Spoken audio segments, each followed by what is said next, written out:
Mark Spitz broke or equaled 32 world records, and of course, his 7 Olympic golds in Munich probably never will be equaled. Spitz of California. Donna De Verona was an early heroine of Wide World of Sports, a star in every swimming stroke, an Olympic gold medalist. Seen here from ABC's innovative underwater camera. A generation later came the young Tracy Calkins, the youngest winner of the Sullivan Award at age 16. She's won more national championship races than any other woman, and as many as Johnny Weissmuller himself. Talk about speed, we saw Secretariat run, the first Triple Crown winner in a quarter century. We watched Spectacular Bid as he won the Bluegrass Stakes. Later, of course, he took the Derby and Preakness and an all-time money-winning record. The Bid. The explosive speed sport of drag racing and terror at 200 miles an hour reported by Keith Jackson.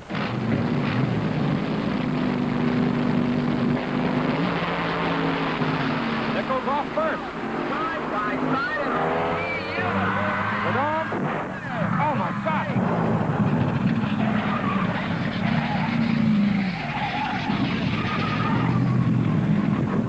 That's Jim Nichols' car. Jim Nichols' car has literally been sawed in half. Well, as it turned out, Nichols' injuries were minor, but Don Prudhomme didn't know it at the time. I think I'm good. Oh my God, I seen that car go by me. I couldn't believe it. There was no back section on it or nothing. But Don Prudhomme raced again and races still at the top of his sport. When she first came along, they called her Cha-Cha, but today she's the world champion, the first woman to reach the top of her sport competing against men, and prefers her given name of Shirley. In the lane nearest the camera. Off they go, and Khalida gets the jump, but he swivels sideways. And it's Shirley! Shirley Muldowney wins it! Speed begets danger, as when Cale Yarborough mixed it up with Sam McQuagg in turn 1 at Darlington 16 years ago. Ended up out of the racetrack, in the parking lot, but right side up and uninjured. Maynard Troyer at Daytona, rolling some 18 times, but again, coming out of it with hardly a scratch. Even Richard Petty, the greatest stock car driver of them all, was not immune from danger. The man who's nearing 200 career victories had a near thing in this crash, but again it was tribute to the strength of the American racing stock car that he was racing again in just a few weeks. But Richard's achievements far outweigh the setbacks. He has taken 7 Grand National Season Championships, an unequaled mark. He has won the fabled Daytona 500 no less than 7 times. So they call him King Richard.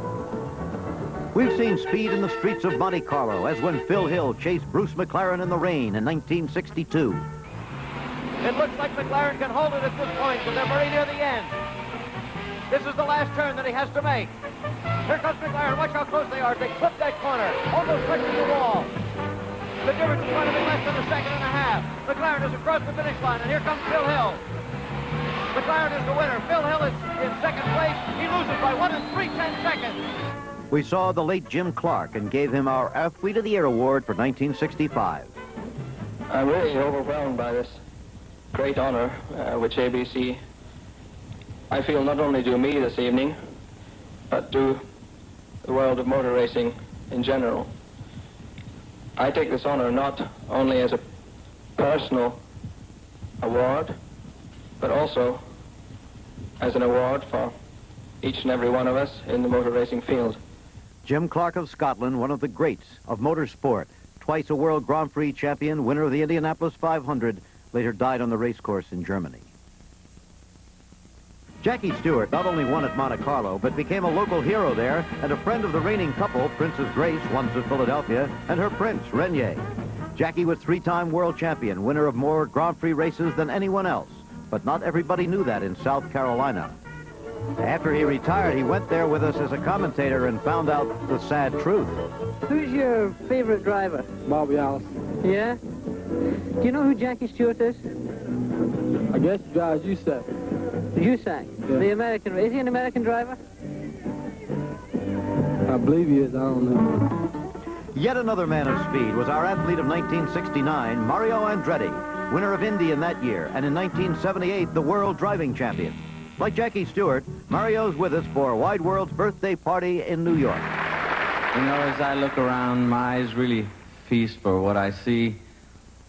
I don't think you could ever find more diversified or as much a diversified group of talent under one roof from every possible sport that you can think of and every possible walk of life. And for this, I think we have got to thank an ABC Wide World Sports. Thank you. Thank you, Mario. We're back again at the 20th anniversary party for ABC's Wide World of Sports in the Grand Ballroom of the Waldorf Astoria Hotel in New York. You know, all of the personalities we've met along the way have not been athletes. In fact, some of them have been our own colleagues, people like Bill Fleming, who was on the very first Wide World of Sports, Frank Gifford, a longtime colleague now, Keith Jackson, Al Michaels joined us just a few years ago, but he sure made his place with us, Chris Schenkel, Jim Lampley, and the truly inimitable and ineffable, I might say, my friend of more than 20 years, Howard Cosell, who not only has done a lot of good interviews and heartbreaking, fast-breaking stories on Wide World of Sports, but particularly boxing, and even more particularly than that, that association with an incredible man named Muhammad Ali. True, Jim. Ali was transcendental a sport. In a decade of turbulence and turmoil, he emerged as a figure with historic implications, economically, politically, sociologically, and even legally. So we had the good fortune to present his continuing saga. It really began when he was a brash kid named Cassius Clay in 1964 in Miami Beach against Charles Sonny Liston. The heavyweight championship at stake. Liston the overwhelming favorite. But Clay slid his face apart and Liston could not come out for the 7th round. Then Ali, because that's what his name became, said, "My name is Muhammad Ali," in Lewiston, Maine in '65. The invisible punch in the first round of the rematch. The kids from Bates College storming down the ringside screaming, "Fix, fix, fix." Jersey Joe Walcott, the referee. The count going to 24. And the late Nat Fleischer telling Walcott the fight was over. "I ain't got nothing against them Viet Cong." Thus did Ali speak, so he had to go overseas to fight a series of fights, that one against the Blackpool blockbuster Brian London. But back to America he came in the autumn, and at his positive greatest simply destroyed Cleveland Williams. Throughout his career, always quick of wit. Are you taking Zora Foley too lightly? Why would you say that? Because every indication has been that you're confident that you can beat Zora. I'm confident I can whip all of them. This ain't nothing new. My image has been confident. What you trying to make it look like something new for? I'm always confident I can whip all of them. You're being extremely truculent. Whatever truculent mean, if that's good, I'm there. "Count me out," said the champ. "I won't go." He rejected military induction April 28, 1967 in Houston, Texas. Made his feelings plain this way. Whatever the punishment, whatever the persecution is for standing up for my religious beliefs, even if it means facing machine gun fire that day, I will face it before denouncing Elijah Muhammad and the religion of Islam. I'm ready to die. He never had to forfeit his convictions. He was vindicated by the Supreme Court of the United States on the comeback trail. March 8, 1971, the Old Garden, the first fight against Joe Frazier. And Ali would lose for the first time in his professional boxing career. Lose the decision. This 15th round action shows you why. Tremendous left hook. Still, Ali had the capacity to get up and to fight on. But it was too late for him.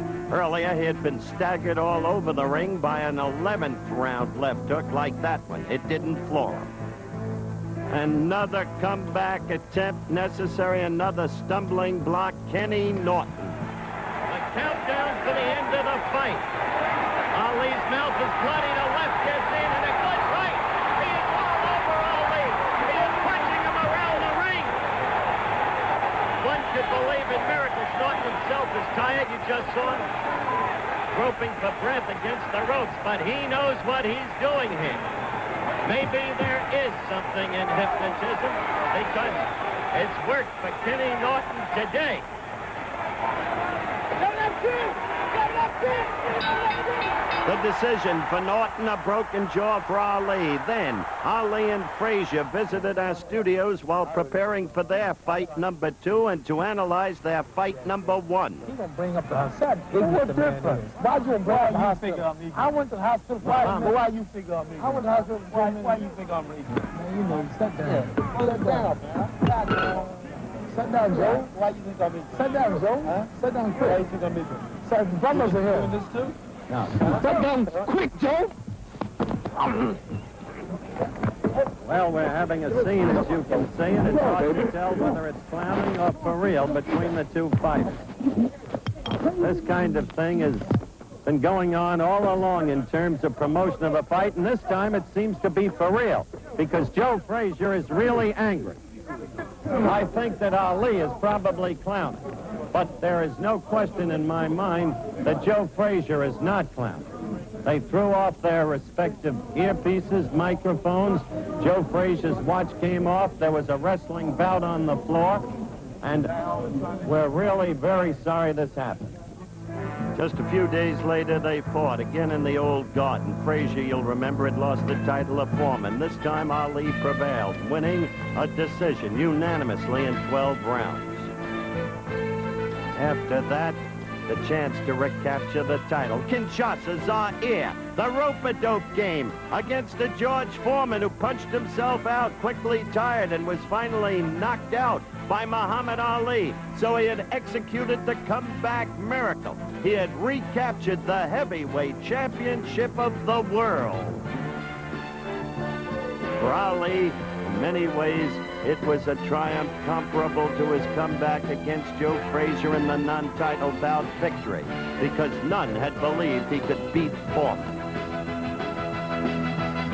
Then came the thriller in Manila, the third time around between these two great warriors, Muhammad Ali and Joe Frazier. Joe would tell me later, I hit him with blows that would have crumbled walls and the man wouldn't go down. Ali would say after the 10th round, this was the closest thing to death I had ever felt. But you're looking at 14th round action. Ali still somehow able to punch, clearly tired.